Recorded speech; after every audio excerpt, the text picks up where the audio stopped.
ரஷ்ய அதிபர் Vladimir Putin 2 நாள் பயணமாக இன்று டெல்லிக்கு வந்தடைந்தார். இந்த உயர்மட்ட பயணத்தால் டெல்லியில் உள்ள ஐடிசி மௌரியா ஹோட்டல் இப்போது ஒட்டுமொத்த உலகின் கவனத்தையும் ஈர்த்திருக்கிறது.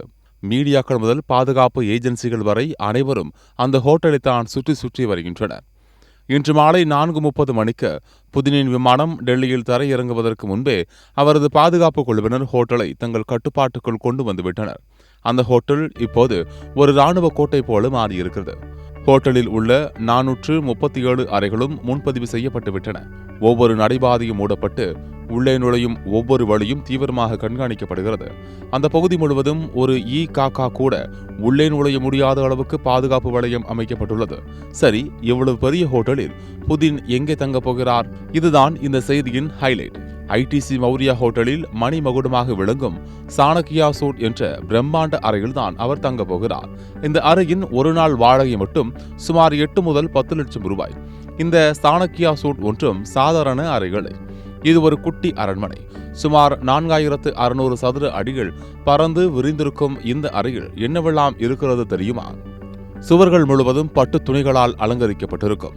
தரை முழுவதும் விலை உயர்ந்த மரத்தால் ஆனது. இந்தியாவில் புகழ்பெற்ற ஓவியர் தயத் மேத்தாவின் அசல் ஓவியங்கள் முதல் அர்த்த சாஸ்திரத்தின் தத்துவங்களை விளக்கும் பழங்கால ஓவியங்கள் வரை சுவர்களை அலங்கரிக்கின்றன. சாப்பிடும் தட்டுகள் வில்லரி அண்ட் போச் என்ற உலக புகழ்பெற்ற நிறுவனத்தினுடையது. கண்ணாடி டம்ளர்கள் கிறிஸ்டல் டி பாரிஸ் என்ற பிரெஞ்சு நிறுவனத்தினுடையது. இந்த அறையிலேயே ஒரு தனி நீராவி குளியலறை, உடற்பயிற்சி கூடம், 12 பேர் அமர்ந்து சாப்பிடக்கூடிய பிரம்மாண்ட டைனிங் ஹால், தனி அலுவலகம், நூலகம் என சகல வசதிகளும் உண்டு.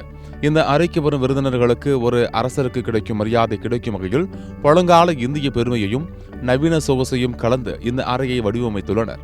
கடந்த 40 ஆண்டுகளாக இந்தியாவுக்கு வரும் உலக தலைவர்கள் பலரின் முதல் தேர்வாக இந்த ஐடிசி மௌரியா ஹோட்டல் தான் இருந்து வருகிறது. புதின் போன்ற மிக முக்கிய விருந்தினர்களுக்காக இந்த ஹோட்டல் சொகுசை தாண்டி ஒரு அசைக்க முடியாத பாதுகாப்பு கோட்டையாகவே மாறிவிடும்.